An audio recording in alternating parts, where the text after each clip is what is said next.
Yeah. Basically, first of all, like your reaction to his extremely, I guess, flippant behavior in court. I wasn't surprised because he had confessed to 2 different police officers, and his demeanor to those police officers was consistent with what you saw today, so I wasn't really surprised. What about, I mean, when you look at a crime so heinous, the average person would be like, well, you have to be mental to do that. No normal person could do that. However, we heard today that a doctor said, nothing here. So then, how do you explain that? What is he then? I think the judge summed it up the best. He's probably one of the coldest, meanest people that, as the judge said, has ever been in his court. I think he's just a very cold individual, and it's about, about what he wants, and he takes what he wants. Mr. Blainey talked about telling the parole board that he shouldn't be released. Is that still an issue that will be looked into and maybe changes to be applied? I'm sure that somebody in a different agency would look into that. I do know that he served the maximum amount of time that he could serve under that. Unfortunately, the way our law is written, he had to be released at that point. I think the question has always been, and the question still continues to be, why wasn't he put in the civil confinement program that the state has for sex offenders? I mean, he's obviously, you got to see him live and in action today. I mean, it's very clear he should have been there. There was some sort of breakdown in our system, and I know that a lot of people have committed to finding out what that was and fixing it. But I mean, as for it being parole's fault, I really don't think it's parole's fault. I mean, that's the way the law was written. Now the sentences are a lot different. They're determinate sentences instead of indeterminate. But it's unfortunate. Had he been civilly confined, this wouldn't have happened.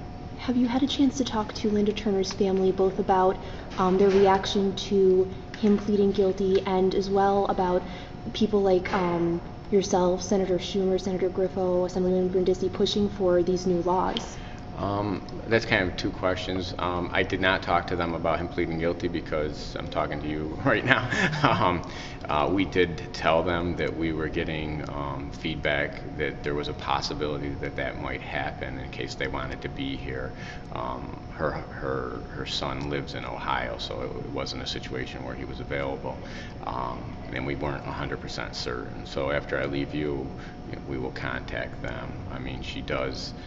I know there was at least one person that's a friend of the family that was in the courtroom today. So, she was. Linda was represented to a certain extent by somebody in the courtroom at least. As for the other things, yes, when I first met them, we discussed these issues. I've had an occasion to discuss, these issues with at least one of his other rape victims also. So, hopefully, some changes, can be made. I think one of the things that what I would hope changes out of our system is one of the things that they're proposing is this all crimes DNA, to collect DNA from all people who are convicted of crimes in the state of New York. We can't go back in history and determine what would have happened, but had we had DNA testing, had we had what's being asked, the database, I believe that the first rape cases that Mr. Blainey had committed would have been much stronger cases to prove. One in particular, where his DNA, he left it behind, it would have been a 100% match, and that victim could not identify him in a photographic array procedure. So consequently, it was a weak case from a prosecution end. Had we had DNA, had we had testing, had we had the database, that case would have been a lot stronger case. He might have got the maximum, or at least the prosecution in that case could have asked for a lot more time. They wouldn't have been in a position where they had a plea bargain. And, and maybe he wouldn't have been out. So, I mean, I sincerely hope that we address the way we identify people today, and the way we can prevent criminals from recommitting criminals is to have their DNA on file, and there's a certain amount of deterrence to that too. They know that. I mean, with Mr. Blainey, I'm not quite sure that mattered to him, just because you saw how his personality is. Scott, you mentioned women's underwear in there. That was the last topic you discussed. So I have 2 questions. Mm-hmm. How many pairs were located there, and was he wearing a pair at the time?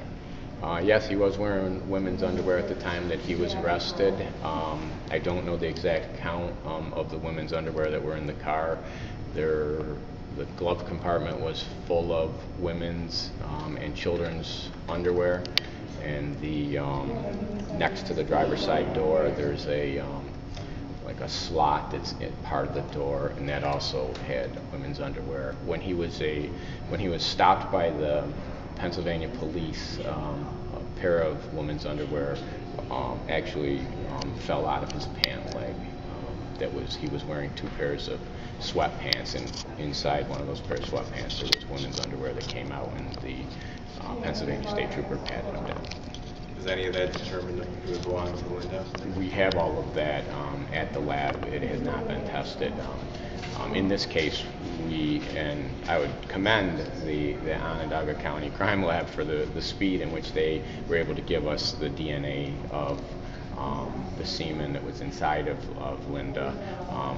We felt that we needed that for grand jury, and they expedited that. All of the other DNA testing has not been completed. Could he be linked to other rape cases, any other crimes in the future? If anybody has a crime out there, I mean, his DNA is on file. I mean, his DNA did come back as a match to the DNA that was inside of Linda Turner through the database also. But in addition to that, we also took a control sample from him when he was arrested and compared that to the semen that was inside of Miss Turner. So we actually have 2 matches for his DNA, one through the database, which you can't use in court. You have to actually get a controlled sample, and then we got the controlled sample. So he does match both ways. But a lot of the other stuff, like the women's underwear, the underwear that he was wearing, definitely we were considering testing that, and the underwear that fell out of his pant leg.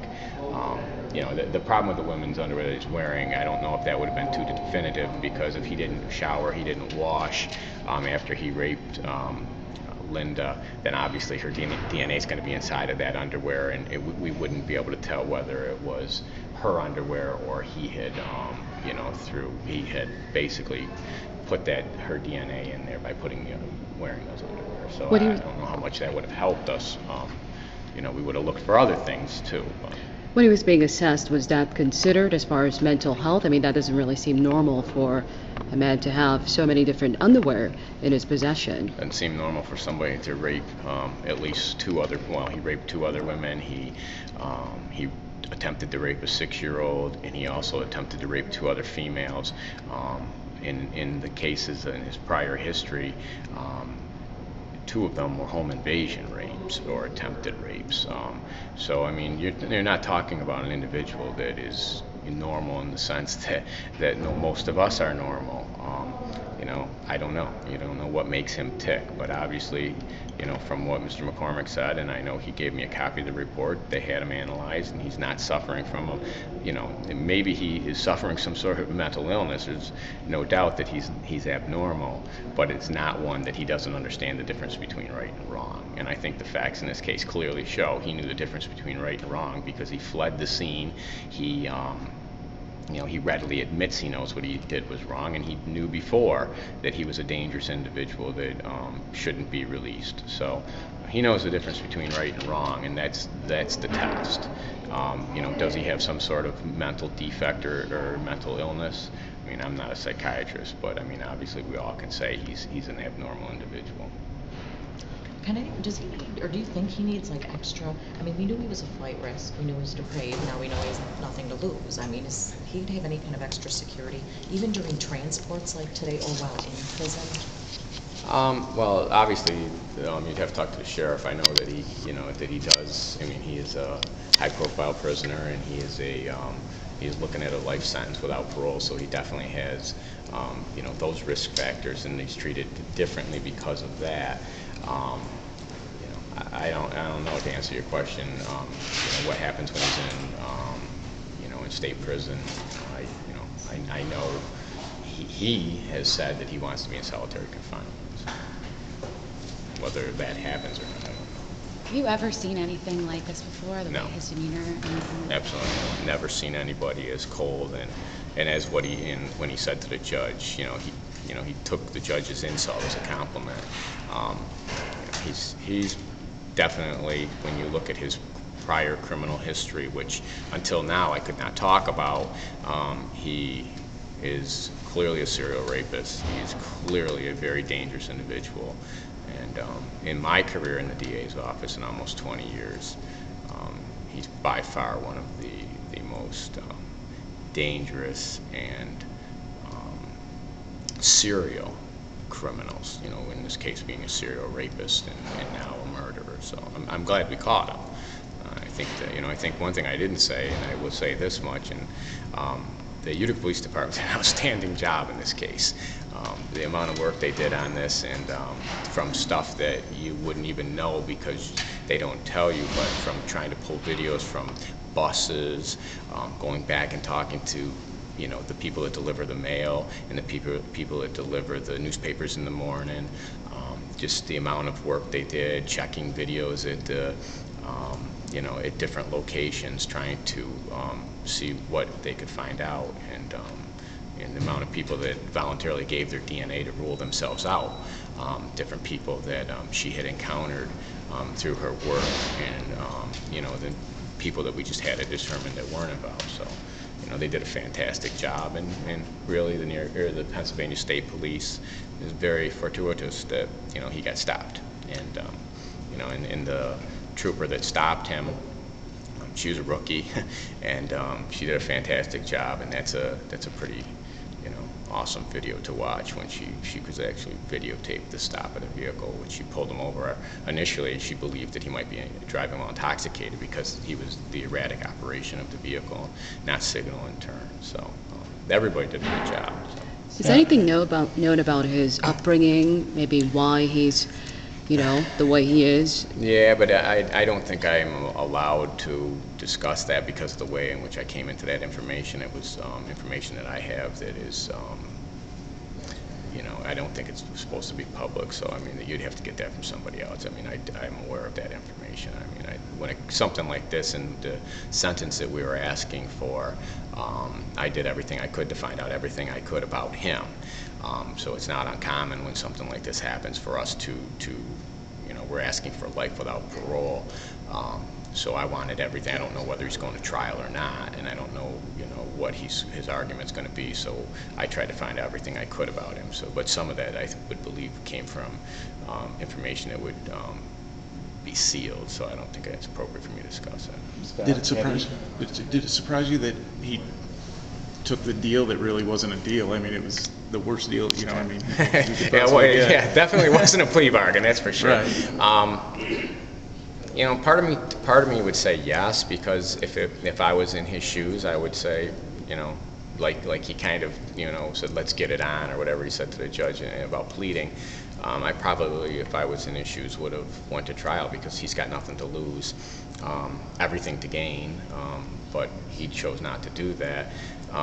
So part of me says that surprises me. The other part says no, because he readily confessed right out of the minute he was stopped by the Pennsylvania State Police. He acknowledged to them that he was wanted for raping Ms. Turner, and he admitted to the police. I mean, he did not deny it at all. So, and he said from the beginning when he first started being interviewed that he just wanted to go back to prison. So.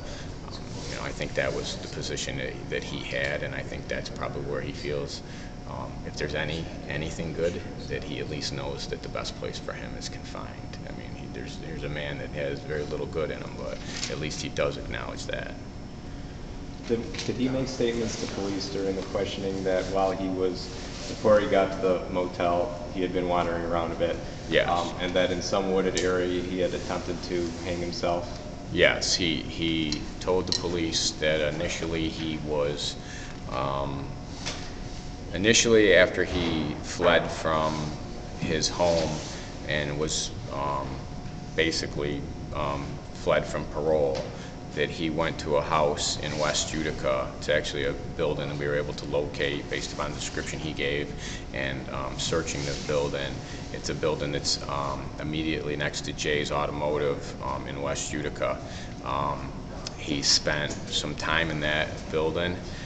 He left that building from information he gave us based upon the fact that children were going into that building and playing in the building, and they were, as he said, they were daring each other to go downstairs where he was, not knowing obviously that he was downstairs. Fortunately, those children didn't do that, and we didn't have a different crime. He left that building, and then he made his way over to the Davis Motel. He says he walked. He says that's where he got the women's underwear, although today he wasn't as readily willing to say where he got the women's underwear and the children's underwear from.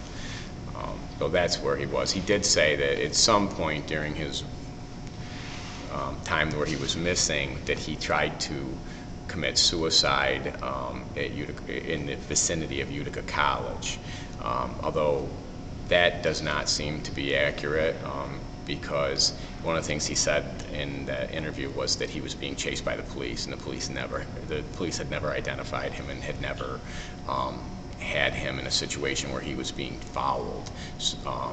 But you know, he did say that that's where the rope that he used on Linda Turner initially came from. But we've not been able to confirm that. We were able to confirm that he was present in that house that he said he was in, and you know, he described it in graphic detail, and it matches the description. So he clearly had been in there and knew what was in there. So. Did he ever explain, did he jump parole because he intended to offend again? Any explanation for that? No, he didn't say that. And what he did say was that he had a friend that was on parole that had done really good after he got released from prison, and I think he resented the fact that his friend was doing so good, and Mr. Blainey was doing, you know, not doing well. He hadn't met anybody. He didn't have a life, so to say, and he just said, "I've had enough." But he didn't say that he did it with the intent to go commit another crime. He just didn't want to be on parole. So. Do you ever say how he made his way there? I mean, did he somehow know there was a woman alone and vulnerable there? Like, no. How did he end up there? No. He says that he walked down Herkimer Road, and he says that the reason that he ended up there was one of the doors to the motel was unlocked, and that was true. At some point, the room that he was hiding in, room 17, the key to the door had been broken off inside of the door, so Mrs. Turner couldn't lock the door anymore. It was broken, and she hadn't had an opportunity to get it fixed. So he said he checked all the doors, and he found that one open, and then he hid in there for, as he indicated, he went there on Halloween, so he stayed there Halloween, November 1st, November 2nd, and we do know that he was inside of there, because when the police found out that he said that he had been in there, initially they did a search. The room looked unoccupied and unused, but when they went back underneath the bed, they found clothing that belonged to him and his New York State identification card, you know, like your driver's license, but if you don't have a license, you just have an identification card. That was in underneath the bed also, and with When his did clothes. they first search it? Had the murder already occurred? The night after. Well, Miss Turner was located in the morning by the young lady that came to help clean the rooms. That evening, after they had done all the forensic work in Linda's home/office, they searched each room just to take a cursory thing to make sure we didn't have any more victims, and to make sure that there wasn't any, you know, readily apparent evidence. But they didn't, you know, they photographed everything. Room 17 did not look used, to be honest with you, initially. It wasn't until he had confessed that we went back to 17 and said, we should look a lot harder, and that's when they found the stuff under the bed. Thank you. Thank you. you.